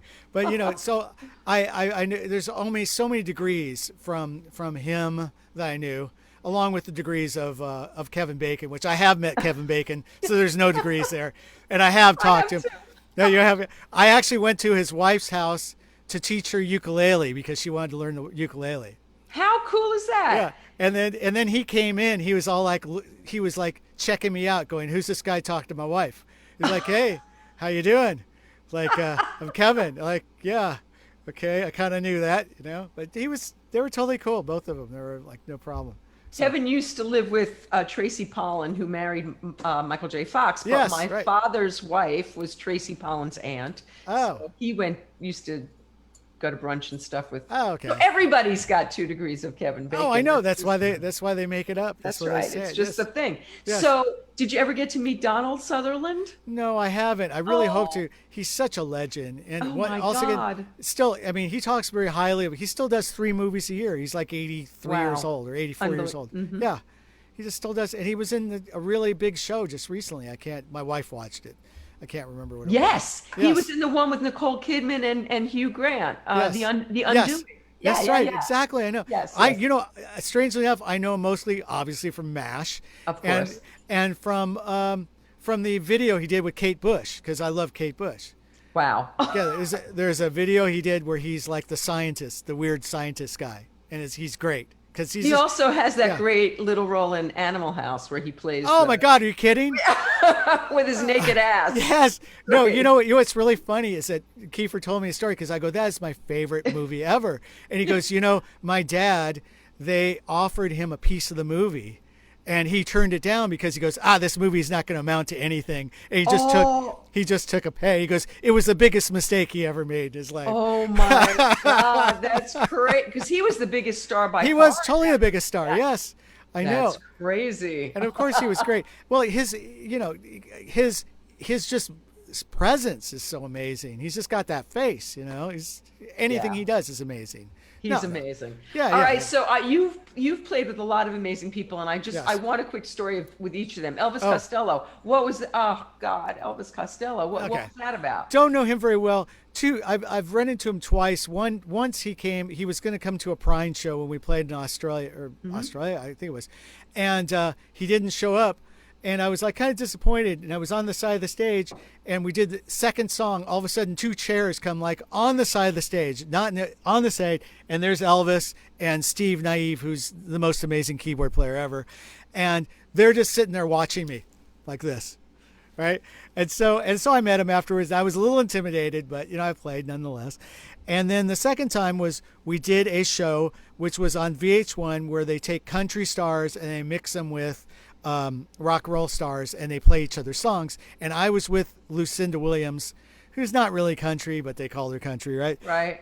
And Elvis was the rock guy, and so I got to play a bunch of Elvis songs with him. And there's a really good version of both of them singing "Wild Horses," the Stones song, with us backing them up, and it's really actually very good. It's on YouTube. Is it? Oh, I'll have to check that Yeah. out. That's very cool. Yeah, so I didn't have really much interaction with him, but I've always, he's great. What can I say? He's amazing. Amazing. Yes. Iron Butterfly. Really? Oh yeah. What was that? Two guys that were still alive. One guy is still alive. There's only one guy still alive. Two guys still alive, and there was one other guy, and then the keyboard player had emphysema and couldn't make it anymore. So I knew a sub drummer. He called me to go to South America. We got to Sao Paulo to do this street festival, and it was like 500,000 people, and we played. And we played Inagata Vita, of course, and I sang it. I was singing the lead because they go, "Will you sing the song?" Because Wow. they said the organ player always sang the song, so I guess you're singing the song. And I go, "Okay," so I had to learn the song. Yeah, so that's what I did, and then I did a few other shows with them too, but it was nothing like that. Yeah. Wow. Okay. Wow. You sang in the God's. I want to hear that. Yeah, I think it's online too. That's very cool. How about Jon Bon Jovi? What was that about? I got a call from Kuchmar, right? You know Kuch, right? Yes, I do. And he called me, and this was when we had phone machines, and I got this phone machine. He goes like, "Hey, Phil, this is Dan Kuchmar." He goes, I'm in the studio with Jon Bon Jovi. We need some accordion. Are you going to come in or what? Call me back. And I'm like, who's this guy? I did the typical thing. Like, I don't ever heard those stories about Michael Jackson calling somebody to play with him. And he's like, who is this? Stop doing this to me. Why are you doing this? Like, no, this is really Michael Jackson. So it was kind of like that. Is this really Cooch? Because, I grew up, James Taylor and Bill and I were like, James Taylor he might as well have been God, Yes. So we knew Cooch very well. He was the guy who cleaned James Taylor and got him, and so that he got his first record deal. So we knew Cooch, and so I didn't believe it was him, and he called me, and sure I enough, didn't know that part of the story actually. Which? Oh yeah. That he got James Taylor clean. I did not. Yeah, because there's a bunch of stories about him when he had his band. They all had a band together. I think it was Flying Machine, and then James went into really bad addiction, and I think that they wanted, like, Peter Asher was interested in him, and he couldn't clean up, and I believe the story is Dan got him to like get it together enough to do the audition. So they got to do the record, and basically, if it weren't for Peter Asher, I don't know who knows who James Taylor would be, So, Lee Sklar's talked a bit about it, so yeah. I'm If I'm wrong, I apologize. But no, that's a that's story. it makes sense. It's Yeah. okay. So He called me. I went so down to A&M and we did a song called Miracle for, strangely enough, a movie called Young Guns 2, which Kiefer was in it. But I didn't meet him until many, many years later, right?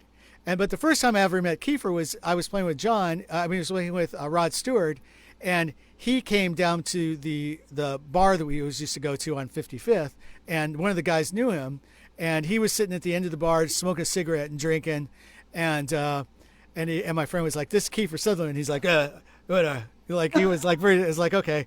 And so when I met Kiefer, I said to say I did meet you in '92.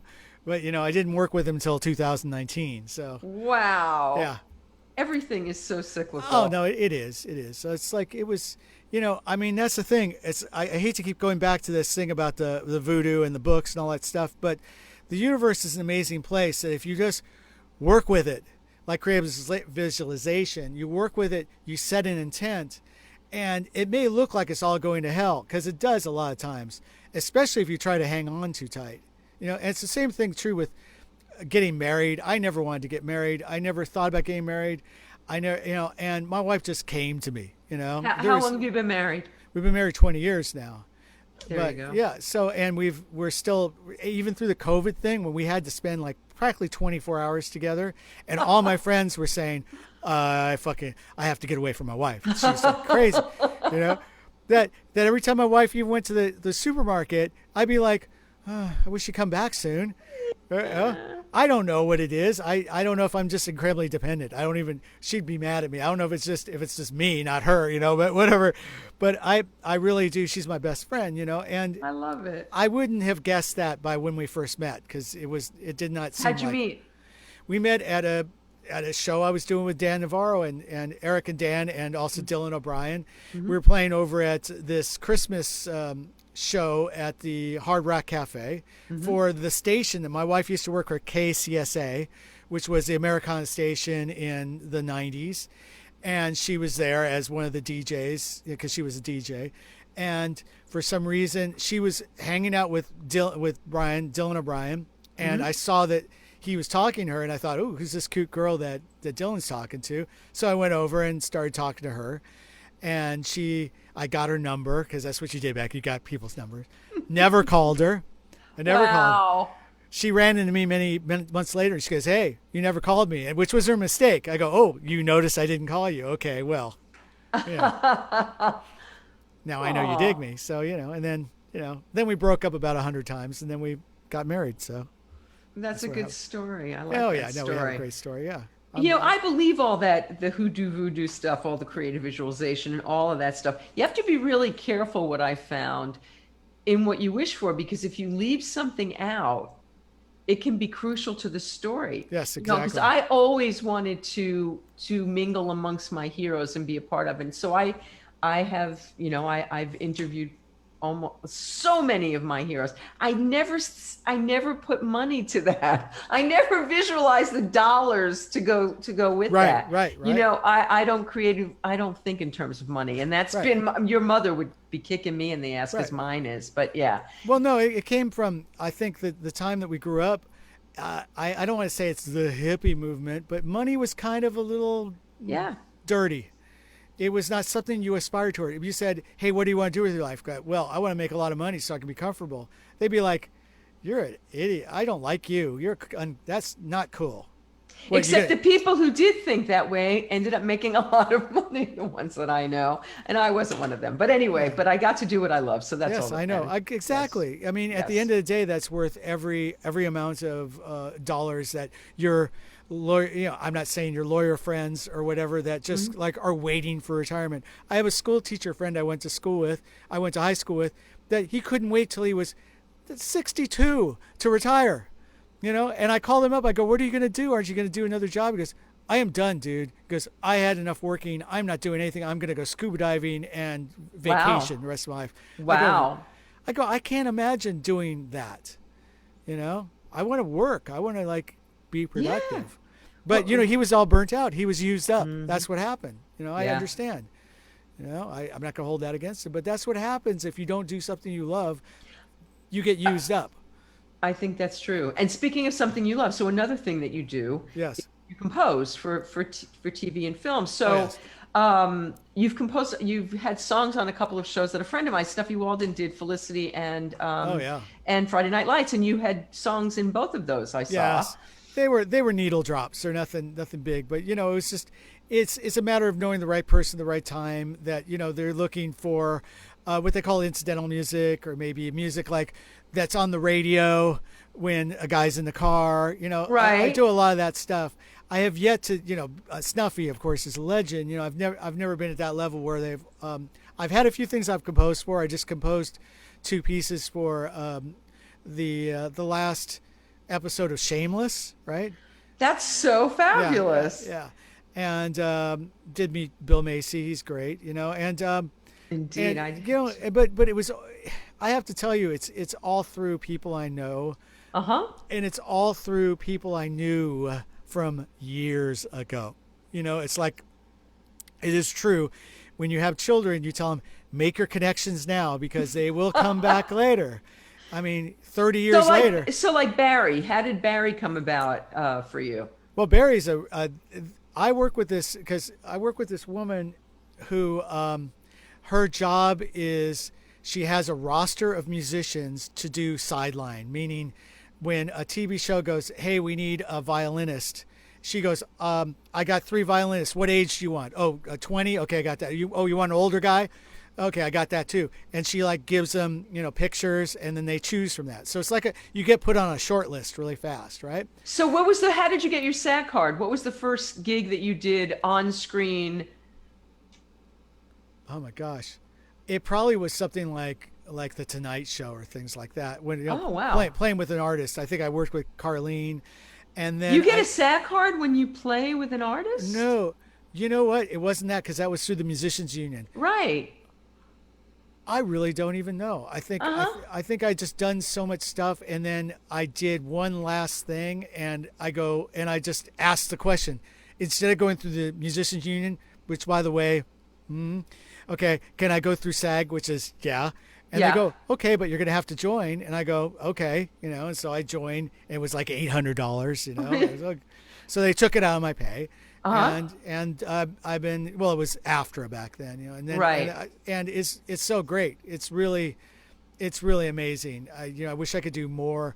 Unfortunately, a lot of times they call me for these things. They go, it's not through the union. And I'm almost to the point in my life, and I'm sorry if there's union people out there. I apologize, but I'm not at that point where I can start turning down work yet. Right. You know?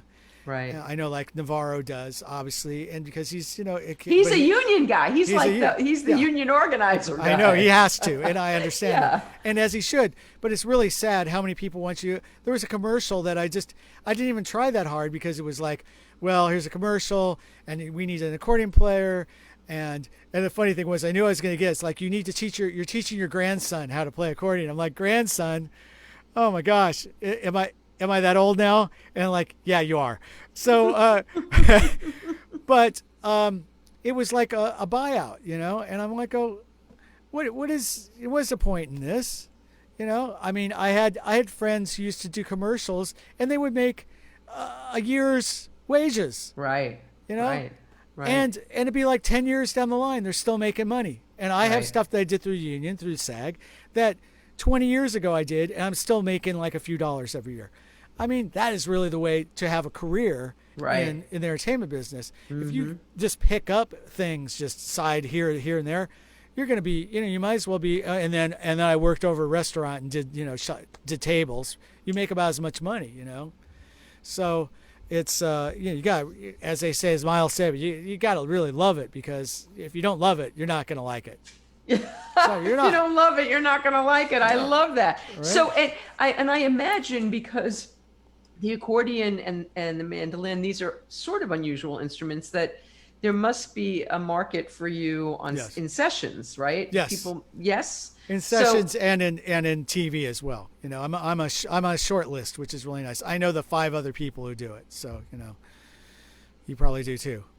So accordion, I would imagine you're on a very short list for the accordion Yeah, players, right? there's about 5 other people, and the thing is, Right. I really play it. There's a lot of guys that like will hold, like actually just hold the instrument and say they play it, because a lot of times they'll have a track going anyway.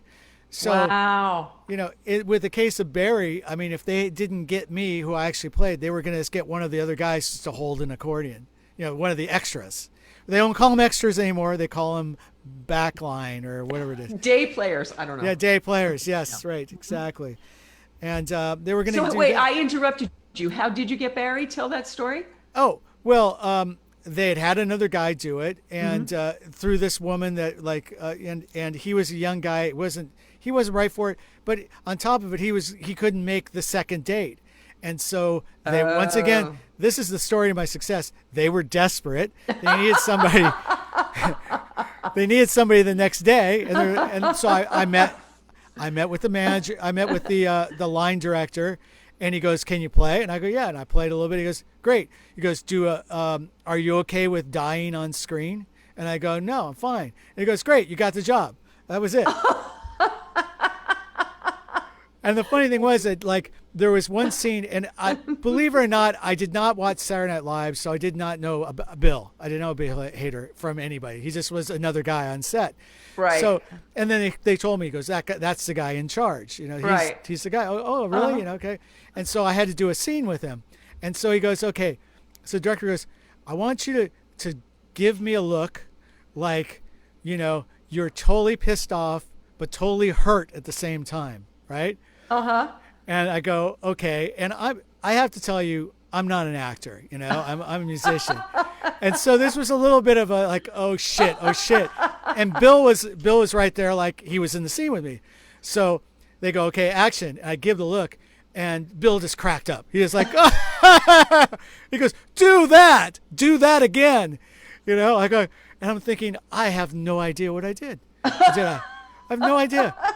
Because it makes you admire actors, because that's part of the skill, is being able to repeat the same thing over and over and over again. Well, and to make it look fresh and new. Right. Yeah. And you have to have your face one way, and you have to inflect, and there's all these things you have to remember. Right.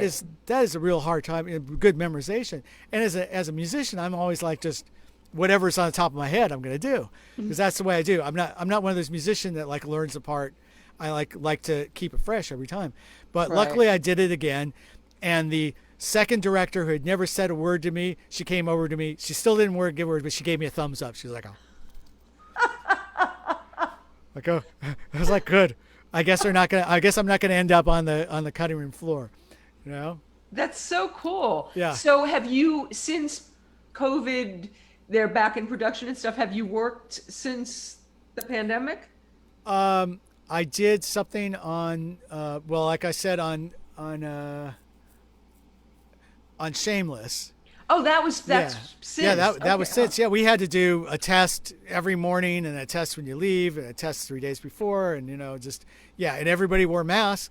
The way they do it, a lot of people get it's like, oh, how are they doing all this production? And I hate when people are saying it's like, I have to wear a mask every time I go out, and these actors are out here doing this thing, and they don't realize we're tested 3 times a day, and when we're between. So you were acting on Shameless. You weren't. It wasn't your music.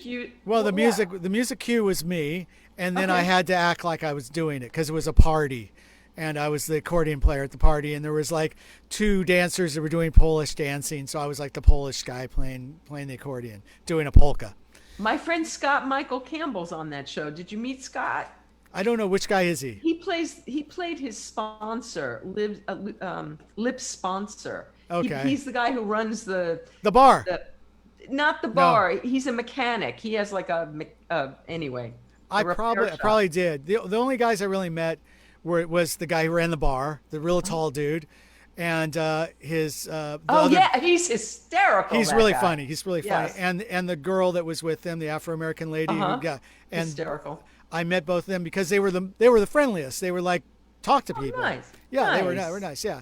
You go to these sets a lot, and that is the problem. If you guys if they don't know you, you do not exist. Right. It's really, and it's kind of freaky, but you get used to it, but so when somebody's actually friendly to you, you're like, oh my God, That's you're treating me like a lovely. human being. Thank you. That's lovely. Yes. And that guy is hysterical. I don't know his Yes. name, but he's very, very funny. Yes, he's very funny. So Phil, coming up, so what are you working on right now? What do you hope to work on? What's next? What do you got going on? I know Kiefer, is there a plan for when you guys are gonna? It probably, but it's kind of, I think he's doing some acting right now. So when the acting comes, he kind of like, does that. Is that light like affecting things? Okay. Yeah, it is kind of shining weird. Let me see. It's because the door is open. Hang on a second. Hold that thought. Okay, I'm holding the thought. I started to notice it just a couple minutes ago, actually. Okay, wait a second. I put my ears back in now. Oh. Once again, it's telling me that the live thing when, has ended, and I know that that's not true, but I'm gonna. What was that? What did you just say? It just told me again that see, and it's well, we have gone over our time. We've gone way over our time. and you have to, before we go, you have to play something for us. Okay. I'm not gonna let you go till. But then. I will tell you what I'm ending up with is it's still kind of questionable what's happening at that point. We probably are going to go back to Europe because that is his best market. But as you can see, Europe is like behind America. Wow. So yeah. I mean, have you been on a plane yet? Are you ready to get on a plane? I have not gotten on a plane. I'm going next week to go to Oakland, and I'm a little nervous about that. So, but it's like a short trip. But no, I have not been on a plane. My wife was supposed to go on one next week to go back east to see her dad, and she decided against it because it's crazy. It's still scary. It's not over. It's not over at all. People think it's so. I'm hoping to do that soon, but until then, I'm starting to work with Phil Jones. We've done a few like tracks. Unfortunately, all the new material I have, I'm not going to play in the new songs, but they're all. It's all I've read too many self-help books, and I'm like spouting it out. And it's what I like to call it's like my therapy in a song. It's like the song is therapy, and I go, well, no one's ever made money doing that, and I go, no. The Wall by Pink Floyd was totally therapy. Was it really? Well, think about it. The whole record is about his pitiful life and about how his mother and father made him build a wall around himself. He's talking about himself. And he's also talking about Sid as well, But there's a lot of stuff in that. It's all about self-exploration. It's about, I mean, think about The Wall. Actually, all those records, Wish You Were Here is also about sex. So I've seen it. Somebody's made a popular record out of their own like crap in their head. Angst, yes. Yeah, their own angst. I think I can do it too. But the great thing is I'm not expecting to have a hit record because, what am I going to get? It's one of the, I don't even know who the stars are now. I said one of the stars, Selena Gomez. I don't even think any kids know who she is anymore. I don't know. Right? Yeah. I don't know. So basically, it's kind of a good thing. I'm writing music. Billie Eilish. You have to write for Billie Eilish. Yeah. I like her. She's actually really good. Yes. She's wonderful. But yeah, right, exactly. But I since I don't have to worry about that, I can write for. I'm just worried. I just hope that like 30 people will listen to my stuff. I would be really happy because I'm of the ilk. It's like I have a new record and the only people I get to listen to it are people I'm asking to play a show with me. Learn track 4 and 5 and 6. I'm going to do at the show. It's great. Hey, I heard your record. It was really good. Yeah. And I go, you wouldn't have listened to it otherwise, would you? I'm like, no, actually I have a stack this big of records I'm listening to, so.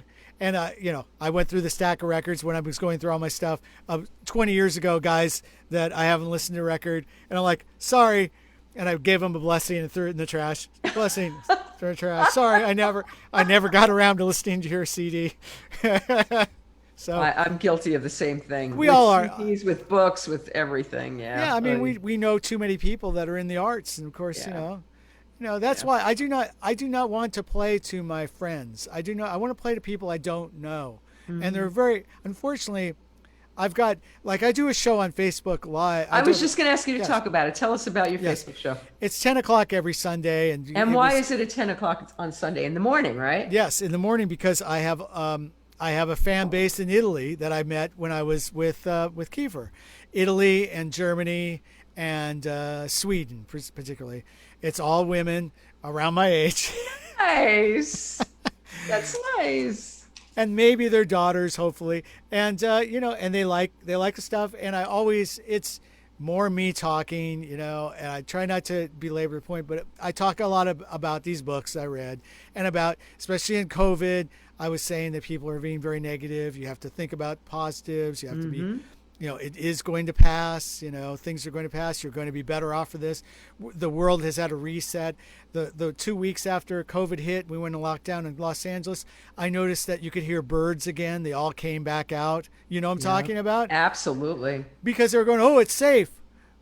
It's like, this is great with no people and no cars, and the freeway was, so you couldn't. So there was no pollution. There was no pollution. I know this is a reset, and I know that people, the military employment wants to keep us down again. They want to let's go back to how it used to be. How it used to be was not that great.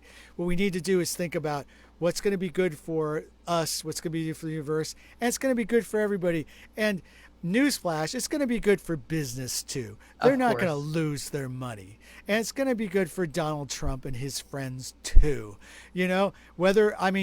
I spent like 3 afternoons when I was really down on the guy, and I spent 3 days going, I love you. You are here for a reason, and I want to honor that. And it was really hard, but I do not know how you did that. It was, it was very hard. And the whole time it's like, no, I'm going to do this because I knew that we had to do that. People that are actualized, I'm only actualized this much, actualized enough to know that we have that control, that I know that if I just keep sending love to him, that maybe he'll have a come to Jesus moment.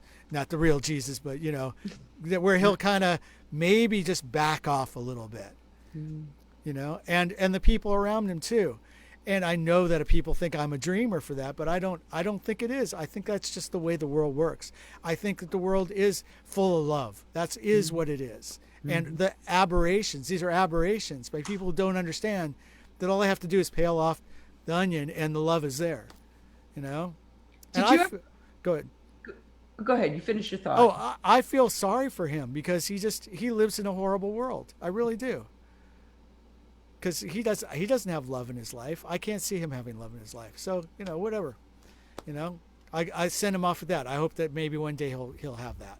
I don't know if it'll happen, but that's all I have to say about that man. You have a lot. I'm a 12-stepper, and a lot of what you say is part of that. So you talk about drinking and getting loaded and coming in late and all that stuff. Did you ever have a problem with substances? That's a very good point that you mentioned that.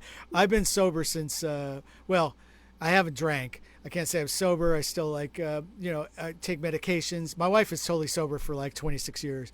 Fantastic. I have not drank since 2013. Fantastic. And saying that, because you're in the 12th step, I have to say that I was on the road, and someone, I had a pint of Guinness when I was in Ireland for the flavor, and I did start to feel the effects. And I have to say that it was like, yeah, I can do without that, because the amount. So I never really had a problem. I never had that hitting the bottom. I mean, I did have some run-ins that were really kind of made me think about it. Yeah. And so, but I realized that I was drinking every day, and that it was kind of part of my life. And then my wife, being not a drinker, she was like, well, maybe you should, try doing without it. And after a month, I started feeling effects. And after about 3 months, I started going, wow, my head opened up. It was amazing. And then after a year, it was like, I never want to go back there again. Never. No. Yeah. It is binding. I don't know, it's the alcohol administration or whoever it is. They're binding you. They're making you stuck on the wrong side of enlightenment by enslaving you to alcohol, because it is an enslavement. And and this comes from someone. I've gone to 12 meetings, but I don't go. But I totally have nothing but respect for people that are able to do it, because they see it too, and you know what I'm talking about.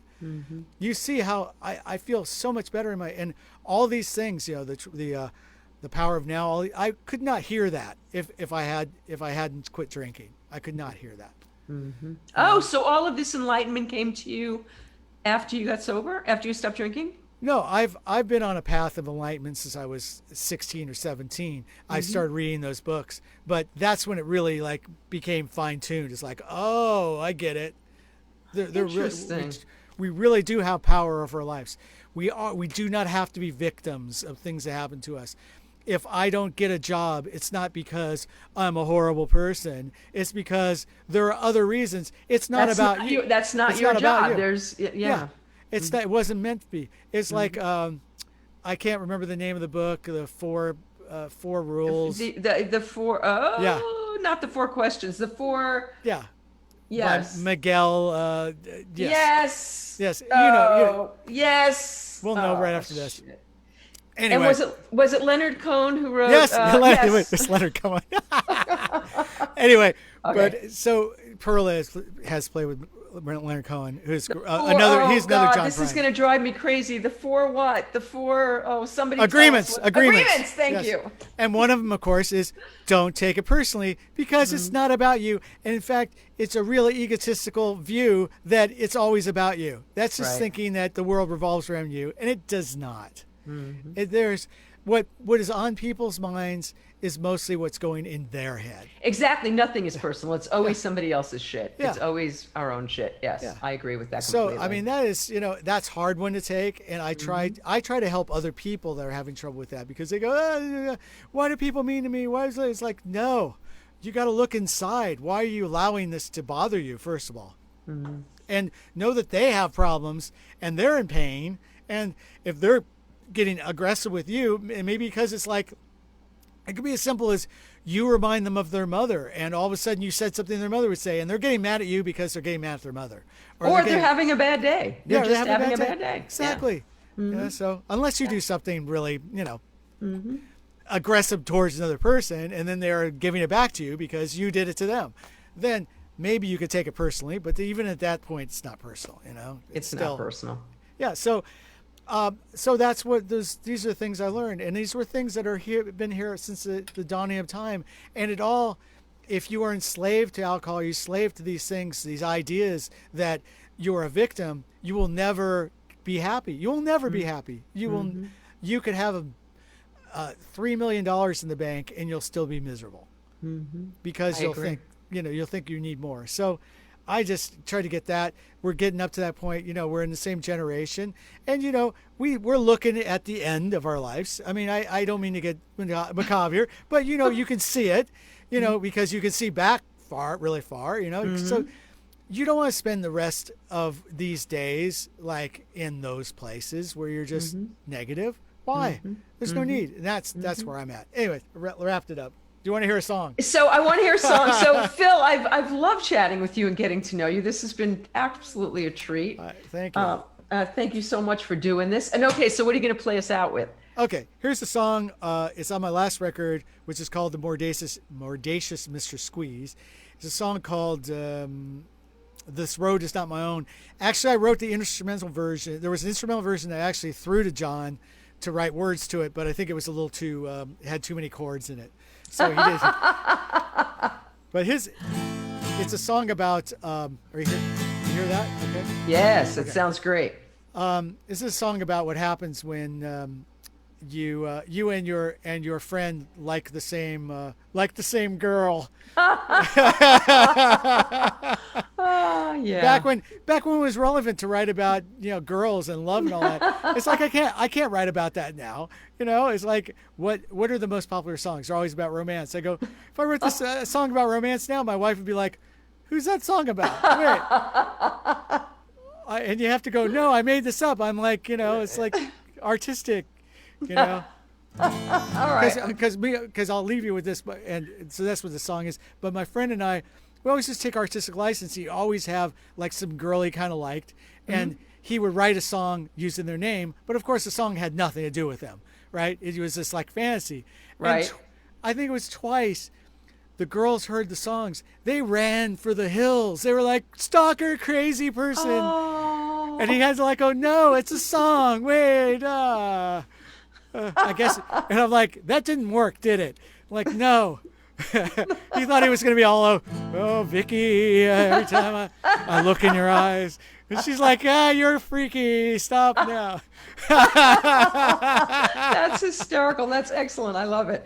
So what's the song called, Phil? It's called the road is this road is not my own. Okay, here we go. There you go. Phil, Parlapiano.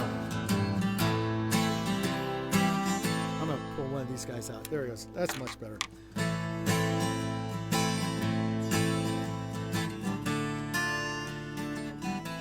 Gotta find my note.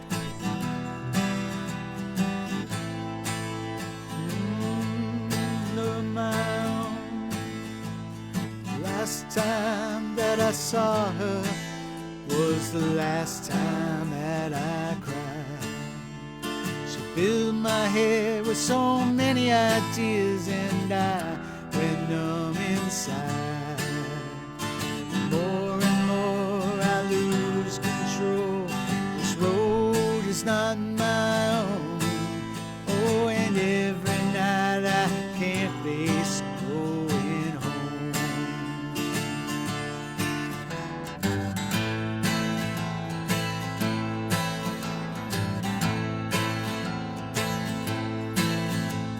Said I think you talk too much, wear your busted heart on your sleeve. The morning wanes and everything's the same, but still I can't believe. No, more and more I lose control. This road is not my own, and every night I can't face going home.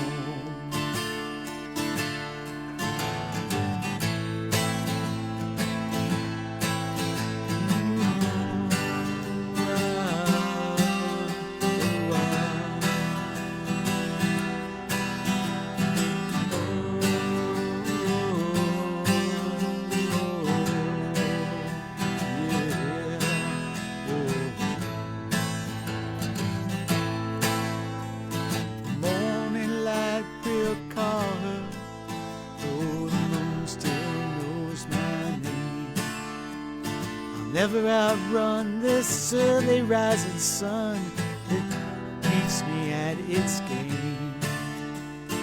More and more I lose control. This road is not my own. Oh, and every night I can't face going home.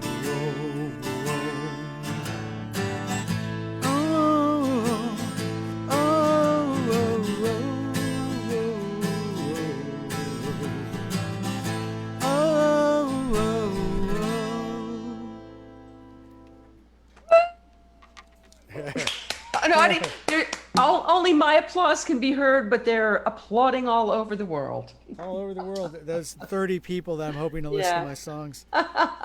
Phil, thank you so much for doing this. It was so fun to get to know you, and I look forward to the day when I can come hear you play live. Yes, and maybe see you at the NAMM show again.